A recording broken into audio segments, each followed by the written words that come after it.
We will be discussing data and knowledge, sustainable resources. We have with us Laura Shaibi, Insight and Strategy Consultant, Pedro Conceição, Director of the Human Development Report Office for the UNDP, and Fernando Yu, founder of Isoquanta and Research Fellow, Harvard Kennedy School of Government. The discussion will be moderated by Aziza Osman, social impact entrepreneur and consultant. The session will discuss data as the main pillar of AI. We welcome our guests. Good morning, everyone. Thanks for coming to our panel. It's my pleasure to share this panel with such esteemed speakers. My name is Fernando Yu. I'm a researcher at Harvard University. I'm the founder of Isoquanta, where we partner with the government sector to upskill the workforce in their modern toolkit of data science. And we also help them manage and evaluate data-driven decision-making. So today I'm going to be talking about our experience in partnering with the government sector and the main obstacles that we identified along the way. So what is the promise? We're all here talking about data, about knowledge, about upskilling. The promise is that data-driven decision-making can extract insight and help us focus policy in the main bottlenecks of our economy. But is there really a pot of gold at the end of the rainbow? Is this promise real? So I'm here to argue that actually there is a lot of value added if we can make decision-making in the public sector driven by data. We also need to allow room for experimentation in our policymaking. We need to learn from past mistakes, and there's no better way to do this if we document our steps over time. So what I just described is actually the standard way of working in the private sector, and it's even more so in the technological sector. So think about billion-dollar companies like Amazon, Uber, Lyft, Google. These companies invest millions of dollars in training their workforce, so they are always up to date in the modern toolkit of data science, and they manage their pipeline of decision-making every day purely driven by data.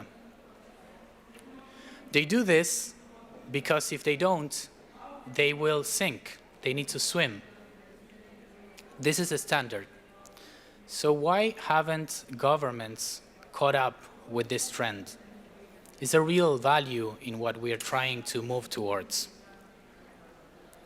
So I will illustrate the main obstacles that we find in this process using one of our partnerships with the province of Buenos Aires in Argentina. So Buenos Aires is almost like a small country, has 17 million population.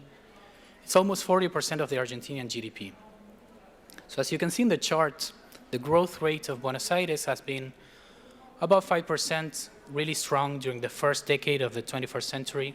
This has also been true for other countries in Latin America, only stopped by the financial crisis that hit every country in the world.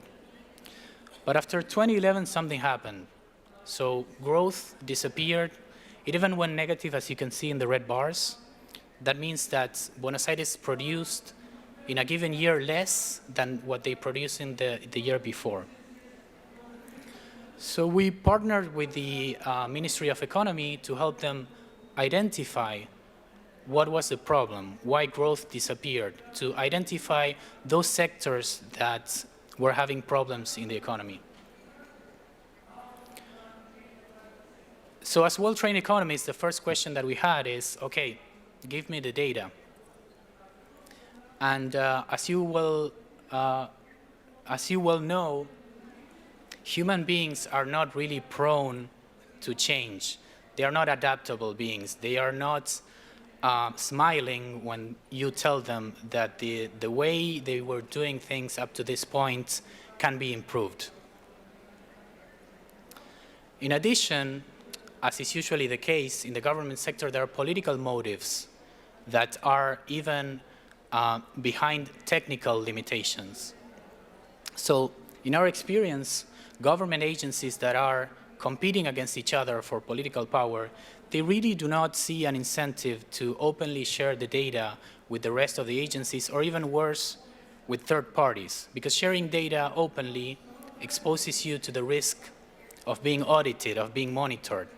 Who likes to be audited? So this is one of the main obstacles against transparency that we saw. On a second note, there's also a technical limitation. If you want to upskill your workforce, you not only need to train the existing workforce, you also need to attract new talent. But talent is attracted by talent. How can you attract talent when you don't have the initial talent to begin with? This is a chicken and egg problem. How do you solve the puzzle?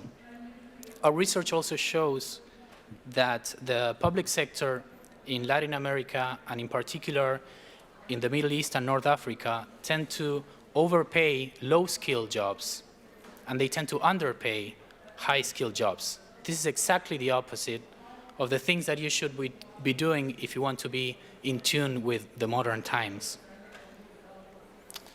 As a result of both the political and the technical limitations, we are stuck in this stalemate where policymakers have these cultural limits, and they even wonder why do they even need to make their decision-making so transparent and driven by data. How would they even measure impacts of making these big investments? And at the end of the day, who is going to benefit politically from the potential success?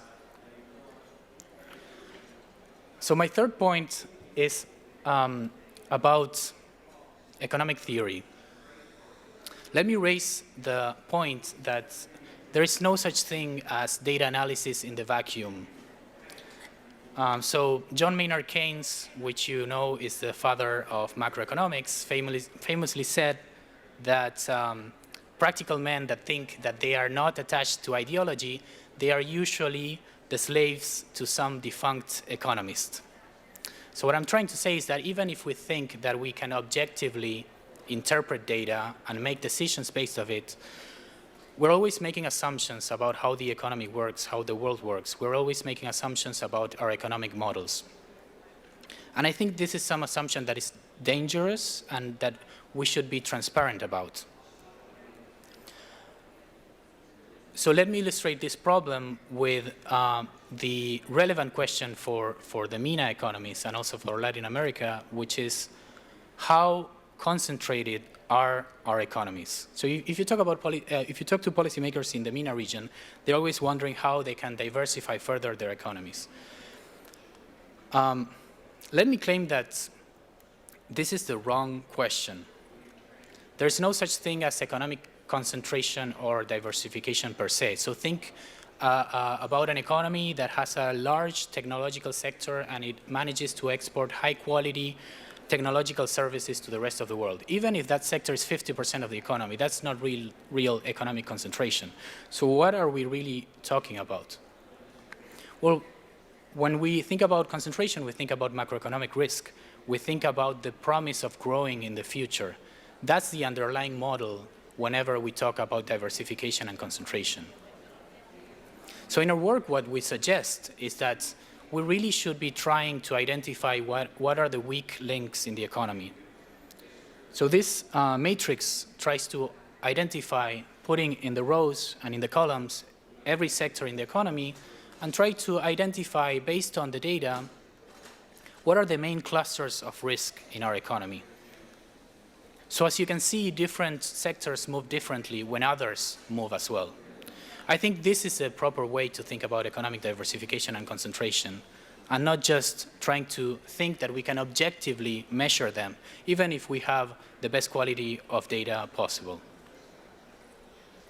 So to sum up, we're all here because we are interested in achieving sustainable growth. I suggest that we need to incorporate a culture of data-driven decision-making, and it needs to be grounded in sound economic theory. So how do we do this? So I would suggest that we need to be really strategic about our moves. We need to start targeting low-hanging fruits and showing early successes. In our work, we try to transparently show decision makers what are their strategic sectors in the economy. So here what I'm showing are two measures of economic opportunity and economic growth promises for the future. And we try to identify those sectors that are to the northeast, which are the sectors that we believe will end up leading growth prospects in the future. In addition, what we're trying to do when we visualize data in this way is we try to be transparent about the preferences of the policymaker. Policymakers are always making bets on the future. There's always a trade-off between how risk-averse you are and how fast you want to grow. But we need to be transparent about these preferences. In this scenario, with a different selection of strategic sectors, you would conduct policy in a different way. So why do we need to move in this way? Well, I would argue that, as I said before, since policymakers and human beings in general are not really open to change, we need to show early wins, and we need to lead by showing successful examples, because success in the long term will always beat the status quo. Thank you.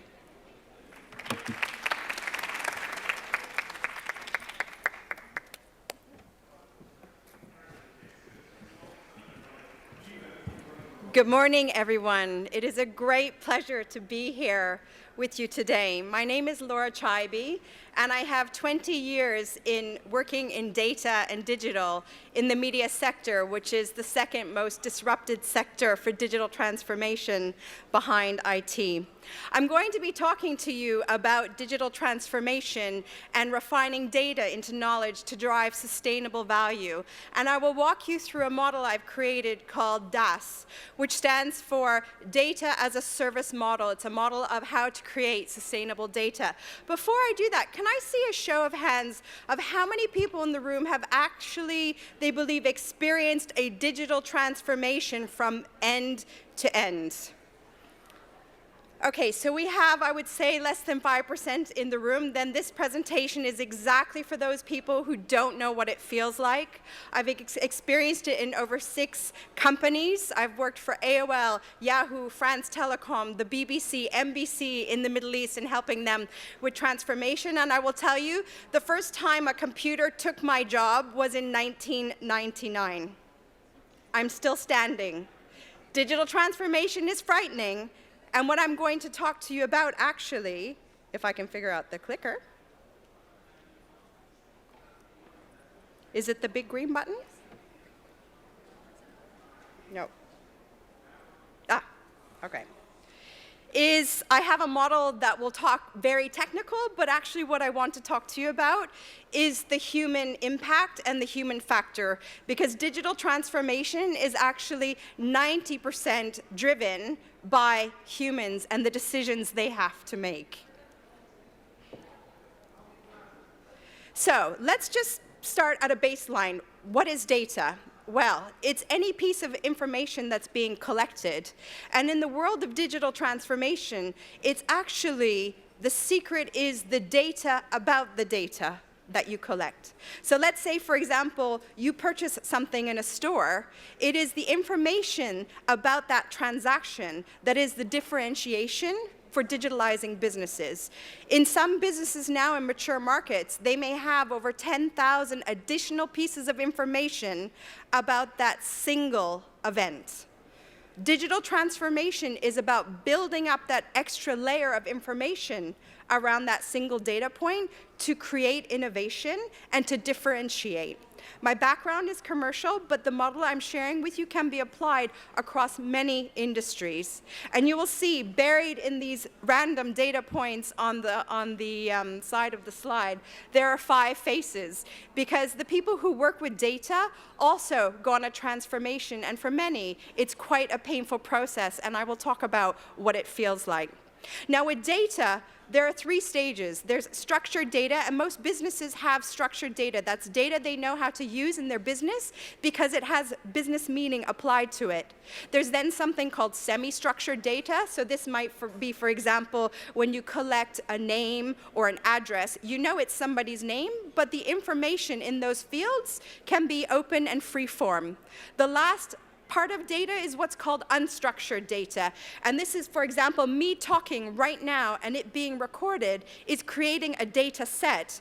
But unfortunately, most computers don't have the systems in place to decode what I'm saying and what it means.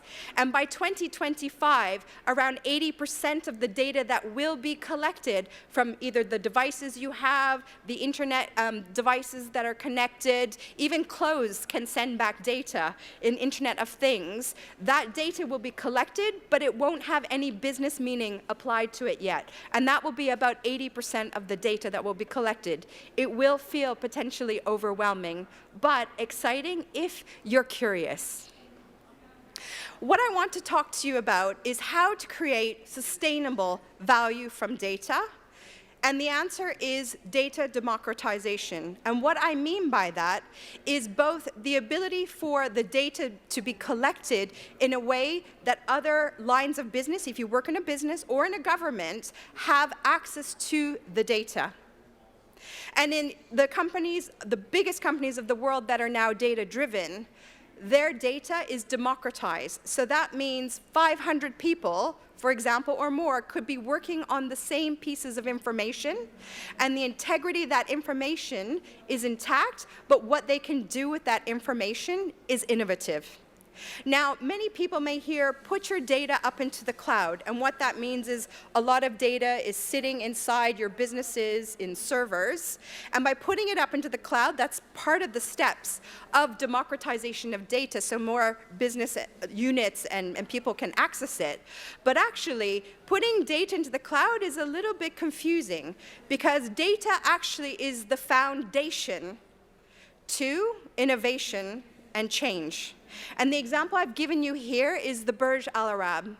Does anyone have a guess on how deep the foundation of the Burj Al Arab is? You can call out a number, or hands up, 5 meters, 10 meters? It's actually 50 meters underground. And it is that 50 meters underground, that foundation, that allows a building to be built over 800 meters above ground. That is the secret to success in digital transformation with data. It is making sure the foundation that you have is structurally sound to be able to be built on. I'm going to walk you through a model now called the DaaS model, Data as a Service Transformation Model. This is like the ideal scenario. I will build the structure for you. The first layer that we're looking at is what I call business impact. And what typically happens in businesses, the first thing they have to do in digital transformation is digitize their business. What that means is turning anything that is not electronic, it could be your paper-based notes, the receipts that you collect that are paper-based, turning all of that into an electronic form of data. And in commercial businesses, typically what happens is that data over time, and many big businesses like Procter & Gamble, Unilever, the big commercial businesses of the world, they built their data by what are called lines of business. So you have marketing has their data, sales has their data, product has their data, and I'm sure equally in government organizations, each unit may have its own line of business. And when the data is built this way, the secret of digital transformation, as I said, is the data about the data. The data about the data is very specific only to that line of business, typically. Now, once you have data that's digitized, the beauty of this is typically optimization. You can rip out inefficient processes. You can have computers start to take people's jobs. Your business can become a 24/7 service or a website that can transact and interact 24 hours, 7 days a week.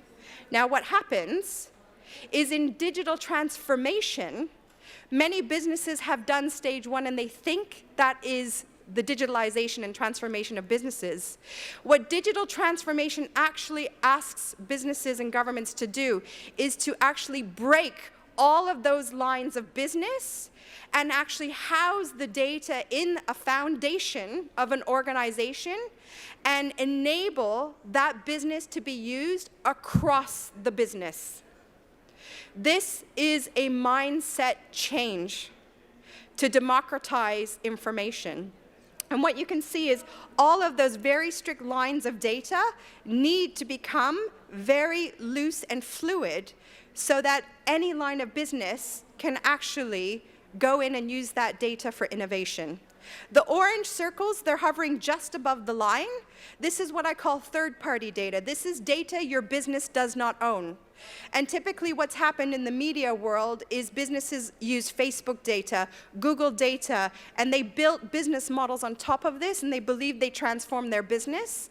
And now those companies are removing access to the data, and their business models are breaking. My advice is digital transformation starts from within. It starts with what we call first-party data, data that your business or your organization owns. Now, when you're going through the process of transformation, this line, this up and back down, the peak of the lines of business data, most businesses love this because this is where you maximize your profits if you're a profit-driven organization, or you maximize efficiency, time, resource needed to deliver output. Something that took 3 weeks now takes 3 minutes. When you go into digitalization, however, you have to completely re-engineer how you manage information to bring knowledge into your business. And this can take sometimes 3 to 5 years, or even 10 years for businesses to transform how people in their business can access data. This process is what I call the dark phase, because as you break down this data and make it accessible for all of the stakeholders that need it, very little productivity output happens. And this makes management extremely uncomfortable because they cannot see productivity.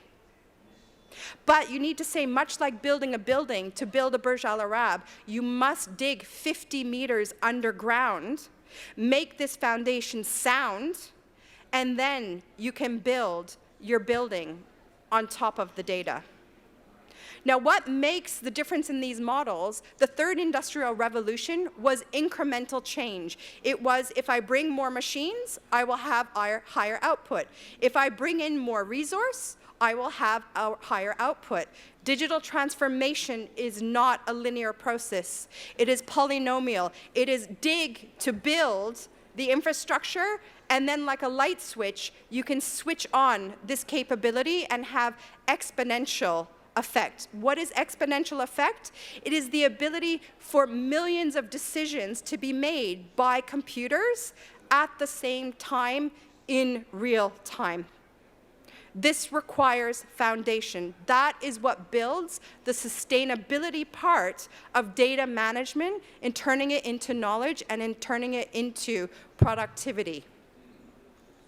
Now, the reality is, though, I've shown you a very pretty model, and as academics, we can look at these models, we can nod our heads, and we can go, yes, this is exactly what we need to do. But what I will tell you is that the success of that model is about mindset. It is about people's willingness to take the journey of the unknown to build that foundation without knowing how tall that building will be out the other side.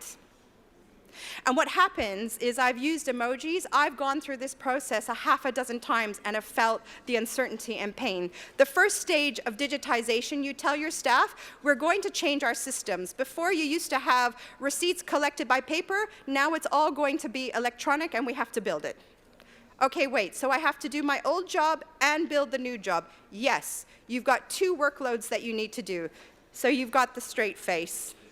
The second face is, we're building out this solution, but as I've built out this solution, my colleagues are losing their jobs because my solutions are making their jobs redundant.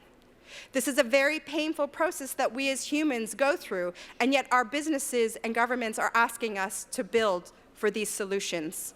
In America, some companies can wipe out 90% of the jobs through automation. Now, once this automation, this digitizing of business happens, when businesses realize they now have to actually transform their business to enable what I call digitalization, and the difference is digitization is taking data, and we all love data to make decisions, but it's what's called backwards glancing data. It means, what did we do yesterday? What is that data telling us about yesterday to make decisions about tomorrow? That is digitization. Digitalization is having enough sound data for that data to tell you and predict what will happen in future. That is the capability of digital transformation. So when your business now asks you to break everything that you've done in automation to create digitalization, there's suspicion. Well, wait a second, you just asked me to do this, I had to do 2 workloads, and I lost my colleagues. Now you're asking me to do this again, and there's a reward and a benefit out the other side? Can you imagine the resistance of how your colleagues and peers and your staff feel? As they go through this process to understand, is the data good enough to be used by multiple teams, and straight through to the bottom, that moment of truth of, have we done the right thing? This is an extreme moment of fear for staff. And many people hear you say, oh, we've got a data scientist. A data scientist is solving all of our problems. Well, in actual fact, data science is a field of study, and there are about 12 different functions that are required to absolutely get this foundation right. One core function is the statistician. The statistician will remove uncertainty from the data to make sure that it is sound enough to make infrastructure on top of. The data scientist's role after the statistician is then to maximize the amount of value that can be extracted from those single data points by multiple lines of business. For those who have gone through this process and come out the other end, it then becomes a moment of reflection. How did we do? What does our building look like? Is our building tall enough? Can we replicate what we did and do it again, faster, smarter? Can we make different shaped buildings? This is the process of digital transformation. And if your foundation is solid enough, the speed now at which you can build those new buildings is extremely fast. Some examples of some companies that have absolutely starting to get digital transformation right. Domino's Pizza. 10 years ago, their stock was worth $3. They were making the best pizzas. They had the best ingredients. They couldn't understand why their business was still failing. And their lead management said, you know what? We are not a pizza business. We are an e-commerce business that sells pizza. And they had to completely re-engineer the DNA of their business to become an e-commerce business. And over 10 years, they have been building out store-to-door solutions of delivering pizza in less than 30 minutes.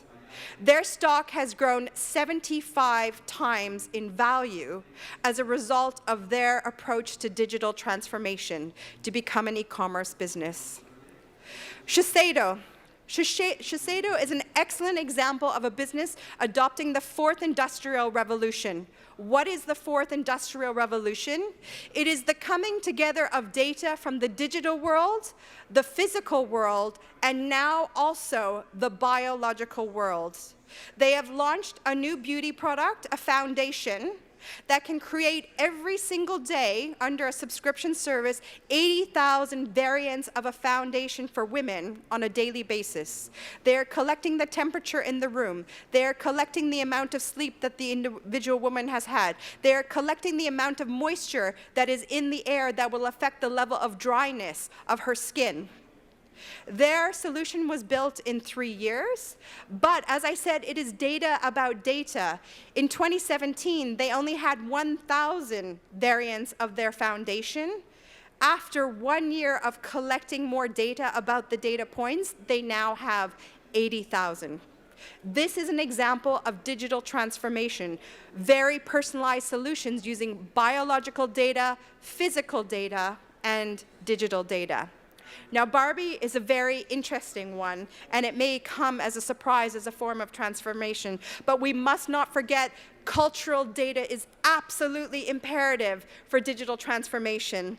And Barbie has launched brand new ranges of dolls to help girls believe they can achieve to be anything they want to be. And they have realized that girls as young as 5 years old actually start to create self-limiting beliefs.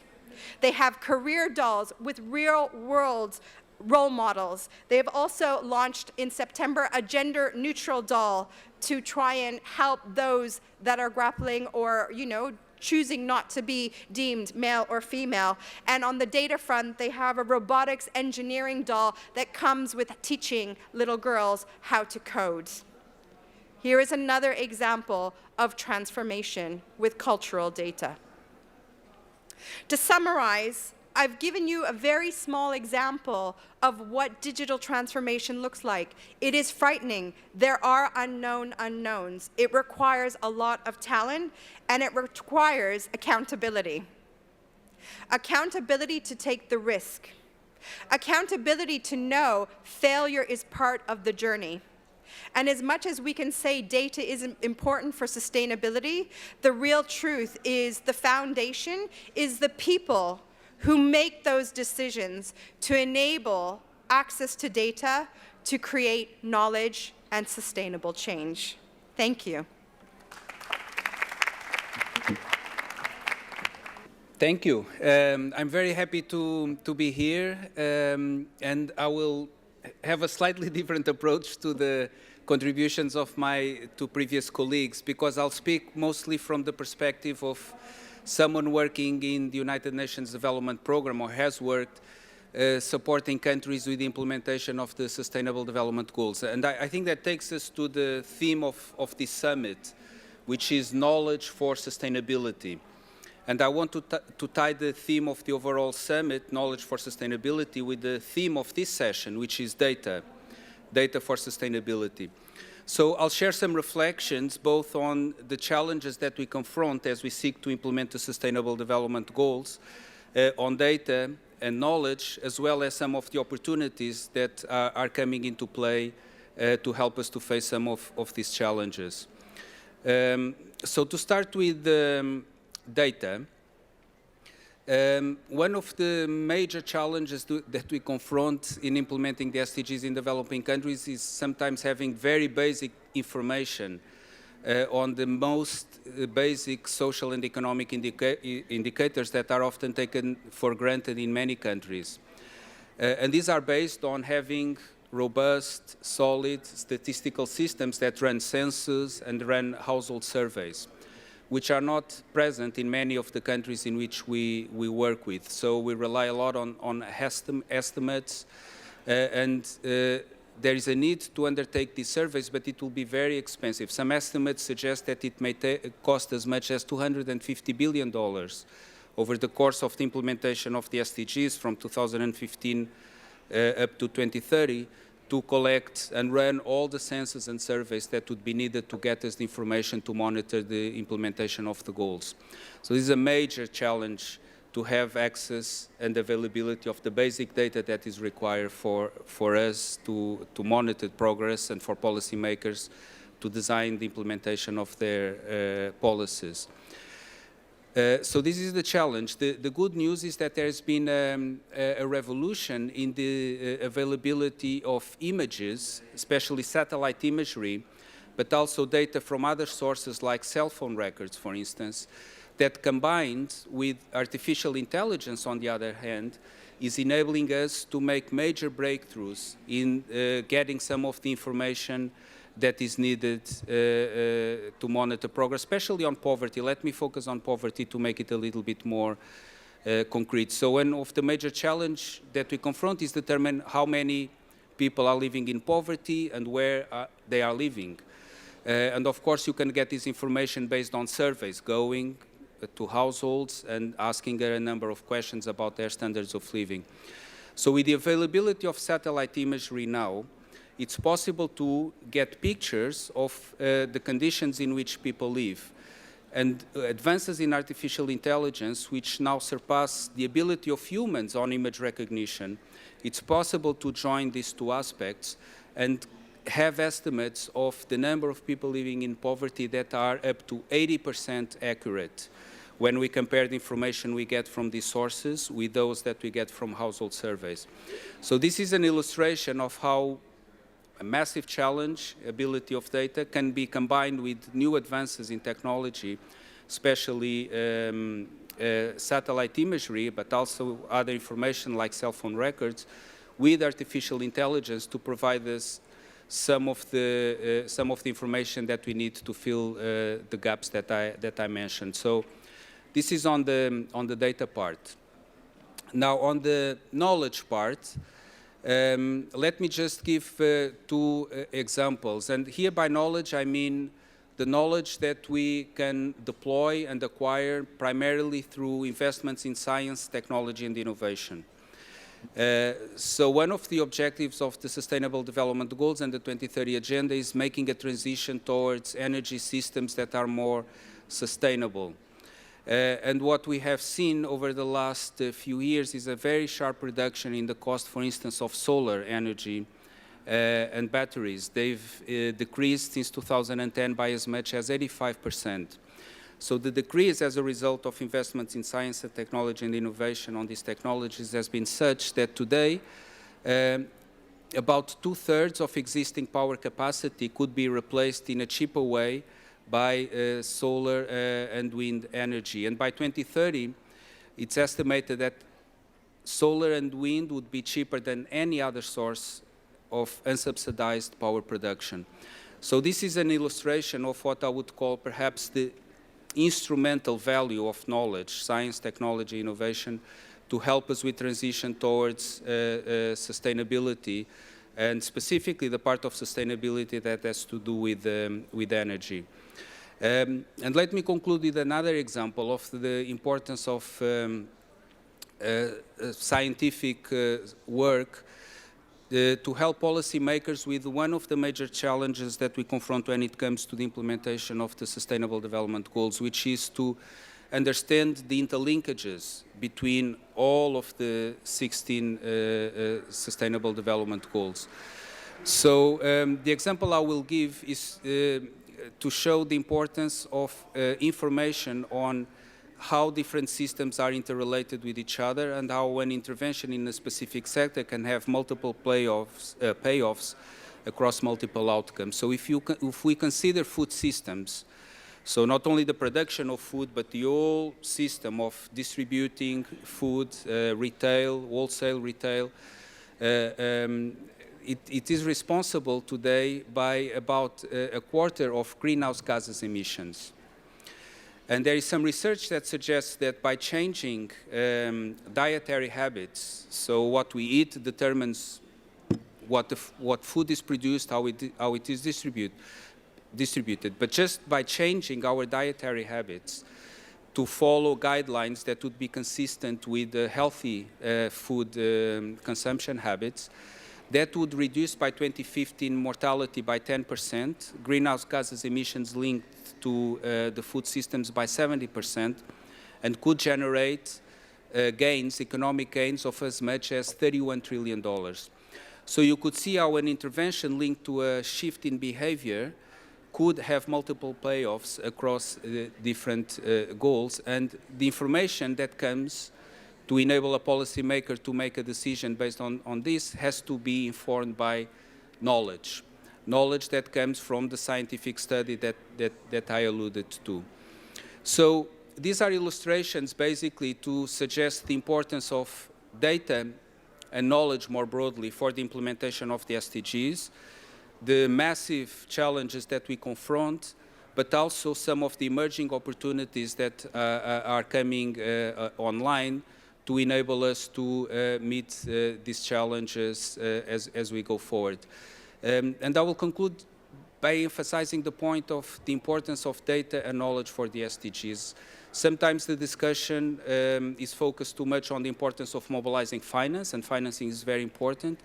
But in our view, as important is the mobilization and harnessing the power of knowledge, data, science, technology, innovation for the achievement of the SDGs and the transition towards sustainability. Thank you. thank you everyone for the extremely informative sessions. I'm going to start with a set of questions myself and then move on to the audience. So starting in the order, Fernando, you spoke about some biases and assumptions. What would you say are the most prominent biases and assumptions around data? Well, that brings me back to my point about economic theory. So I would say that we are always making assumptions about our inference on data.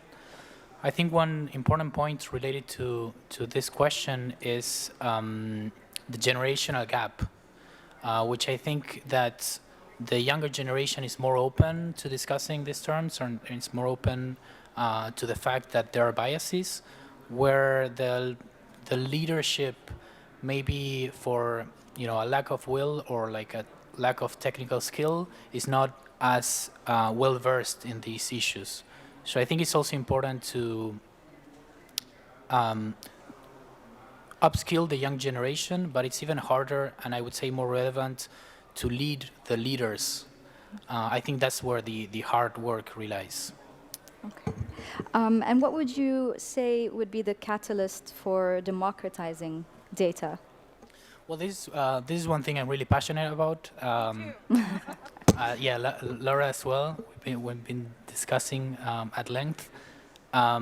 We are always talking about how we can incorporate different genders, religions, races to the workforce and other areas of human life. I think that data science in particular holds a lot of promise because, let me give the example of one of our partners in Santa Fe, New Mexico. We're working with them. One of our partners is a data science company founded by two women that are excellent. I don't care about their gender. I just care about that they are great designers and coders. And I think that meritocracy will open a lot of doors for people coming from very different backgrounds and different races, religions, different places in Earth. So I'm really passionate about this because modern capitalism has many flaws, but I think this is one of the sectors where ethical considerations and progress go hand in hand. Can I add to that? So it's very difficult for data to be objective, and that is because most businesses that are using data are commercially orientated. So the very nature of trying to drive profit means the lens at which the data is being looked at is for commercial gain. And so I would hope that going forward, if there is going to be a bias, that bias actually has community, sustainability, and societal goals and responsibilities as much as economic. Fantastic. Thank you, Laura. Then another question for the both of you. You spoke about the resistance that you face. How would you address this resistance? We spoke about governments being reluctant to share data or departments working in silos. What are some of the ways in which you can address the resistance that you face in digitalization? Well, as I just described, I think there's this stalemate, this chicken and egg problem, where if you don't have the political wills, you cannot attract the technical skill, and if you don't have the technical skill, then it's harder to master the political will.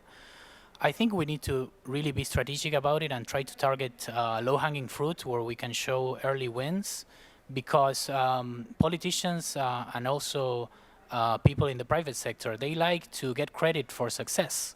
So we just need to private with the right people that are really trying to move forward, and then partner them in a successful agenda, and then change will come naturally. It will take time, but we just need to be patient. This is an interesting question. I think what you need to look at is the cultural DNA of the unit, business, governmental organization that you're working with. I'll give you an example. Many companies in the Industrial Revolution were a DNA of mass production. How quickly and cost effectively can we make as many products and services at the lowest price point for the maximum value and yields? Now this business model is dying, and the distribution model behind it is dying. And if you take, for example, a brand like Nike, if it had the DNA of mass production, it would have to pivot its DNA from mass production to what I call mass iteration. So now, instead of making 5 million of the same shoe, they're making 5 million different shoes. In order to make those different shoes, they need to have the data and the knowledge infrastructure underpinning that capability. So the first thing that needs to be looked at, whether formal or informal, is what is the cultural DNA and focal point that drives the unit, and how that needs to be tackled and realigned in order to make progress. Thank you, Laura. Pedro, in your line of work, have you faced any resistance in developing countries in implementing SDGs? No resistance at all, but questions on how to do it.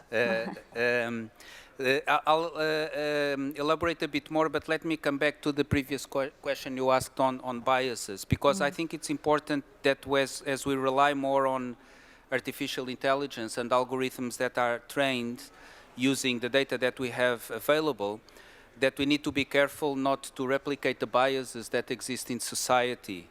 As reflected in the data that we have. So this would be a concern that we have, and it's in the news sometimes, and you see how easy it is for these algorithms to replicate the biases that we have against certain groups in society, for instance. So I haven't faced resistance on implementing the SDGs, but questions on how to do it. And that's why, as I mentioned, it's important to provide information to policymakers on having this integrated perspective on the Sustainable Development Goals, because they are indivisible and they are meant to be achieved in tandem. So what's important is to work with countries, policymakers, to identify what we call pathways that can lead countries to accelerate progress across as quickly as possible across as many SDGs as possible. And these pathways will be different from country to country. And so, once again, it's important to rely on information such as the study I mentioned on the relationship between food systems, greenhouse gases emissions, fiscal gains, health benefits. This is the kind of analysis that's relevant to policymakers as they seek to implement the SDGs. Oh. Thank you, Pedro. Laura, you mentioned a very interesting statement at the beginning of your presentation. You said digital transformation does not happen at a digital level, but is more human. How do you suggest we mobilize the mindsets around digital transformation, and at what level in the organization should digital transformation be driven? Well, in the commercial world, typically what happens is one poor person has the title of digital transformation expert, and they're meant to mobilize the entire culture of the business. What I've seen is the best transformations start from the CEO down.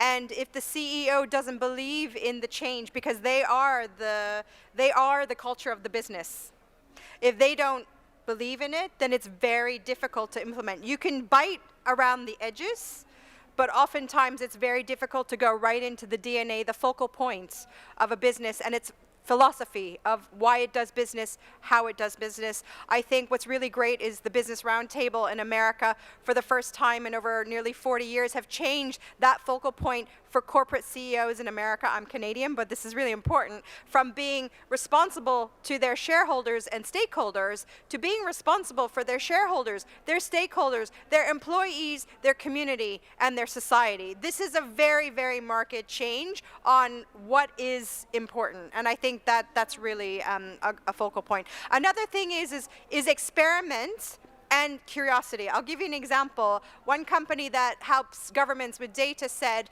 it's very interesting. The government gave us their data. We put it into our systems to see what patterns are there that they're not seeing. Because remember, transformation is about seeing conclusions beyond the data that your human eye cannot see.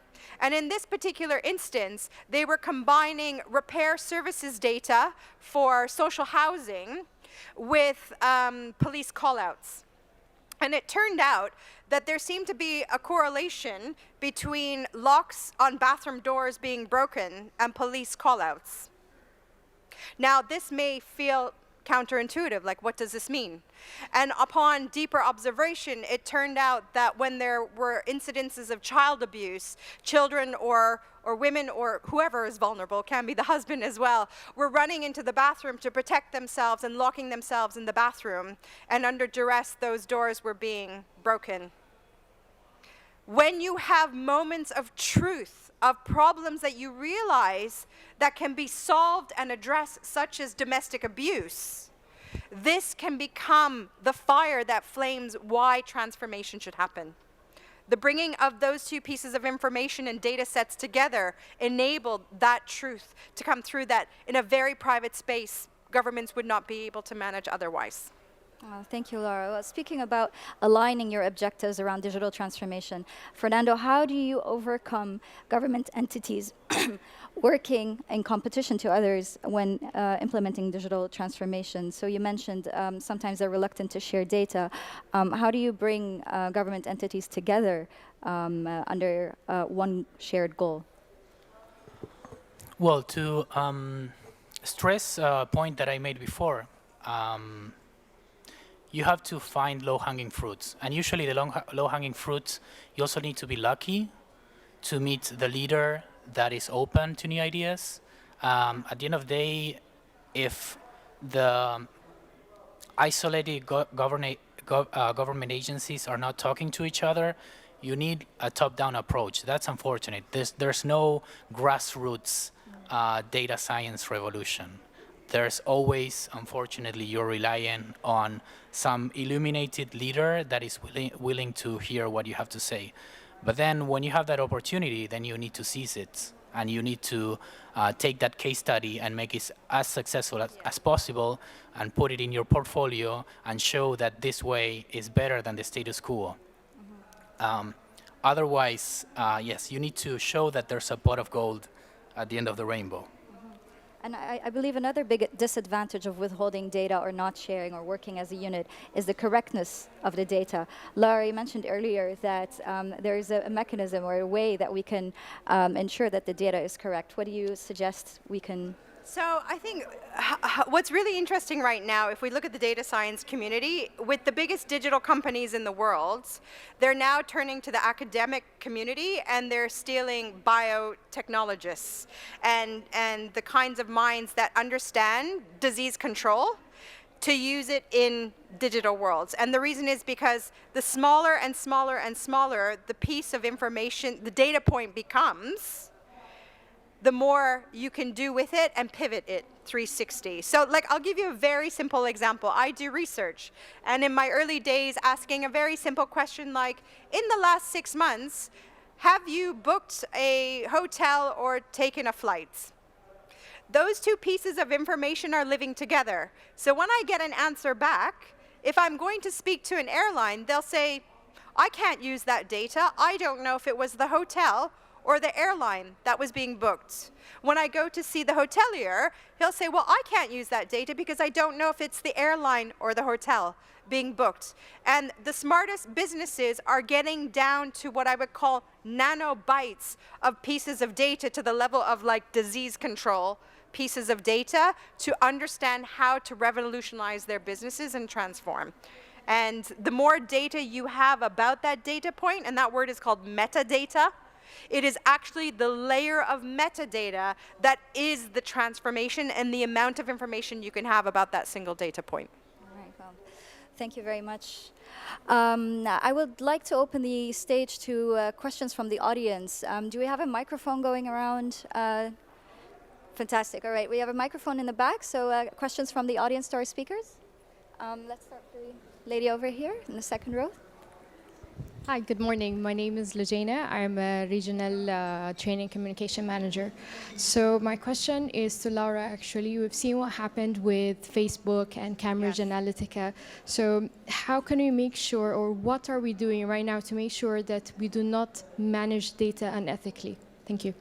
So I think this is a really, really important question. Thank you for asking it. So for those, in case you didn't hear, she asked, how do we manage what happened, for example, with Cambridge Analytica? So in my data career, Cambridge Analytica is not new. In fact, what happened with Cambridge Analytica happened about 15 years prior in the UK with another company called Form, where they were buying internet data from internet service provider companies. And the reason why there are policies now like GDPR, the General Data Protection Act in the EU to protect individual data is because of issues like Form. Otherwise, if Cambridge Analytica had happened now, we would still be waiting probably another 10 years for a policy to cover things like Cambridge Analytica. This is about government. I'm a big believer on what I would call, I think, worldwide, that committees need to come together to create something I would call like the Rosetta Stone, which is what is our rights and responsibilities as citizens in the digital worlds, and then how do we enable and ensure those rights are protected. The challenge we have is that right now the internet is what I call a borderless business. And so, for example, if we look at what's happening with Facebook, Facebook is mandated under American beliefs, cultures, and values and policies, which is why, you know, the amendment to uphold free speech, the rest of the world is responding to that. I don't have the answers. Is it the case that we need to now look at these environments and go, how do we apply the cultural relevancy on the bordered level of countries over top of a borderless business? And this will require a mass amount of coordination, but certainly the steps are in place. E-privacy policy in California, the state of New York is about to, in January, launch their own privacy policy. Even countries in South America and Brazil have also launched privacy policies. So if I can briefly contribute to this question. So one of the reasons why I'm really passionate about training the public sector into the modern toolkit is that I think one of the failures there is that you cannot regulate something you do not understand. And I don't know if you remember when the CEO of Facebook went to the US Congress, and there was such a massive gap between the level of the questions. And I think my wish would be that eventually the public sector can at least be tied in terms of skill level with the private sector, because we're moving in this direction, unfortunately, and at least we need to be able to regulate it. And you cannot regulate something that you do not understand. Absolutely beautiful. Lady on the third row, please. Thank you for presentation. I just want to ask about the career of analyzers and the feedback and the action taken after data collection. I think you all talk about data collection. There is a flow of data, too much flow. Who is analyzing this data? Who is making the feedback? Who is the action taker after?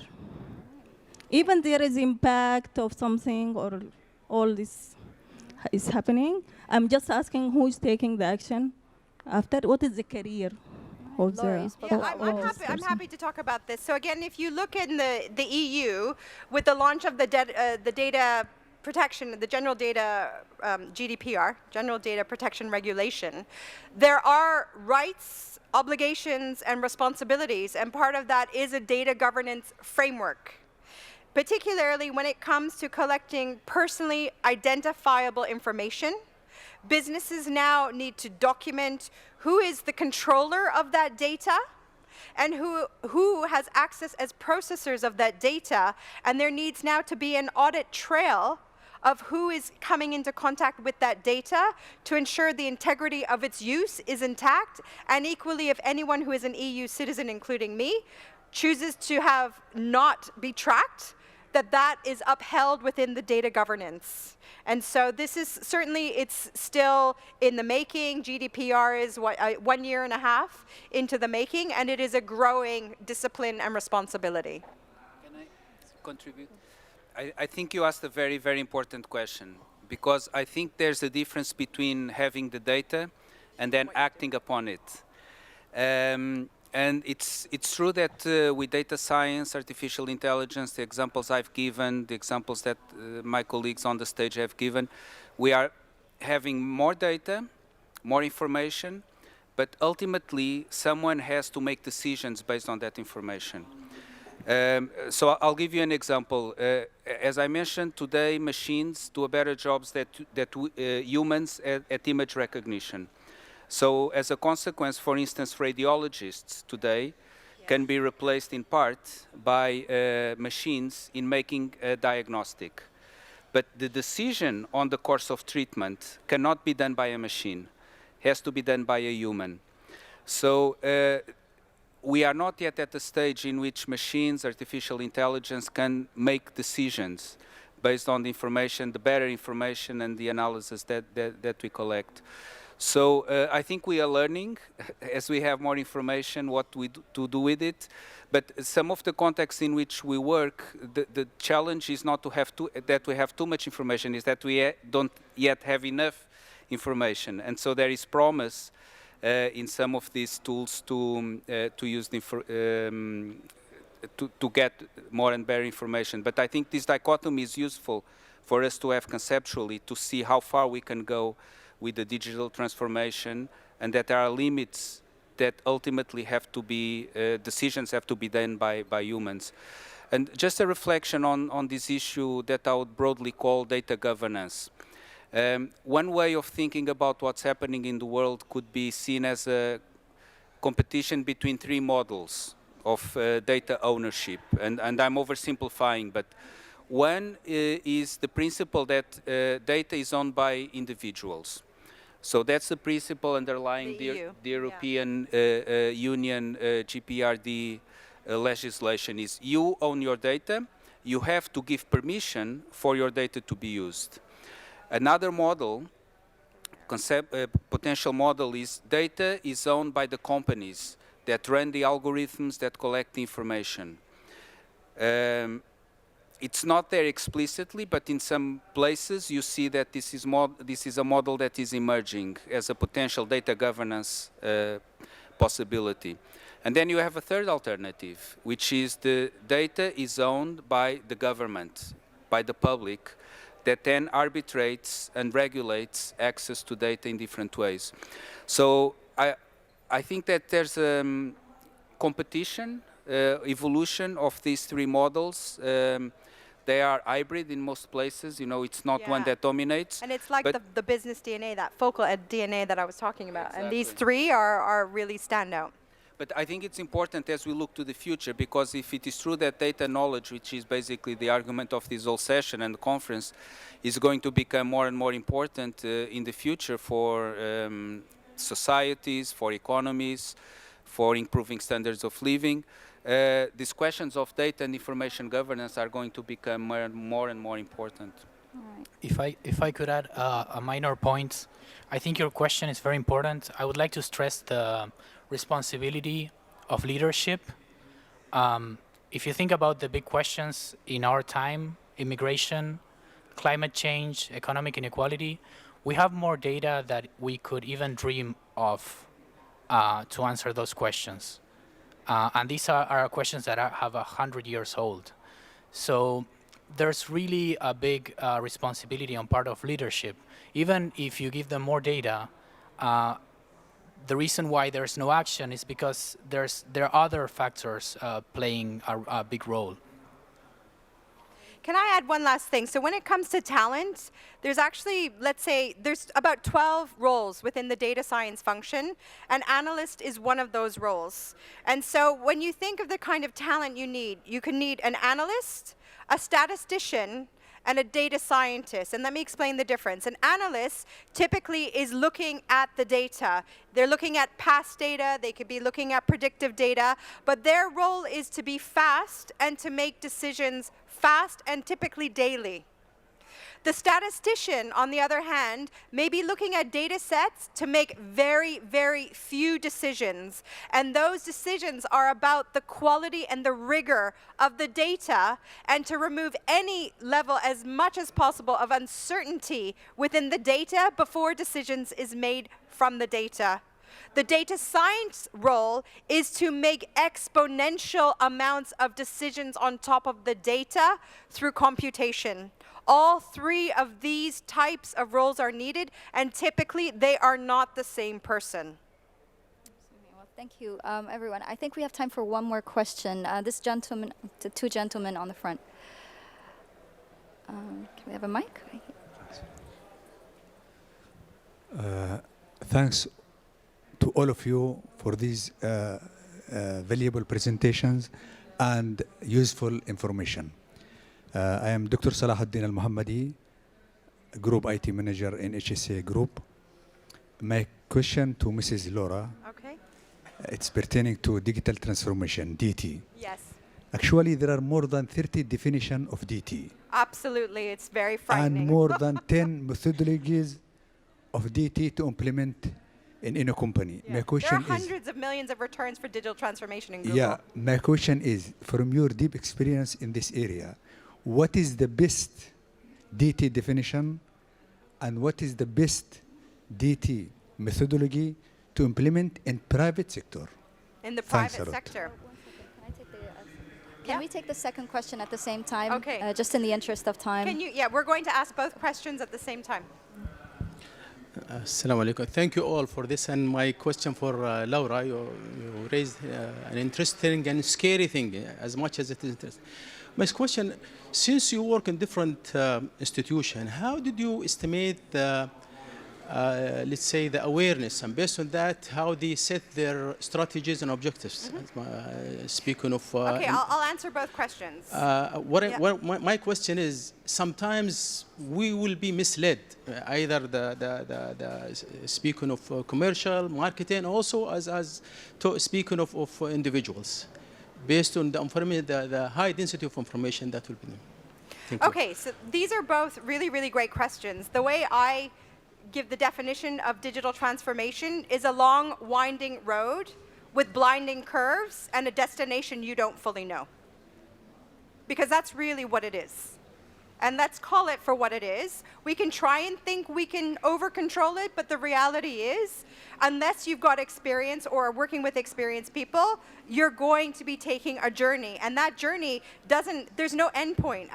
For example, Shiseido, the CEO said, my digital transformation journey is in 200 years. I want to know after I'm gone, my business is still in a sustainable frame. That is his philosophy of digital transformation. So it is not so much a model as a belief. The point now, you were asking me around, does that answer your question? I can't give you a model, but there are incremental things we can talk separately after. Can you remind me again of your question? That's a problem of two questions. Yeah, what I'm saying is being tricked. Yes, based on how if we are talking about the government entities and the different institutions, also the private sector. Yeah. How how did you estimate the knowledge? So, do you know what? In the EU, they have something called the EU Data Literacy Mandate. And there are 9 stages of evaluation of digital and data literacy. And when I actually work with businesses to help understand where they are at in their understanding of, I do digital, which is a subset of kind of data within bigger data sets, I actually ask self-perception questions, a questionnaire of what can you do with data, how confident are you? And I start there. The most important thing you can do is start with a baseline of people declaring where they think they are on their journey, so then you can know how far you need to take them to educate them. Absolutely. All right. Thank you very much for everyone in the audience for attending and for your valuable questions. And thank you to our valuable speakers for the very informative session. Thank you all for coming. Thank you for all for coming, and thanks for Ms. Laura, Mr. Fernando, and Mr. Pedro. And now,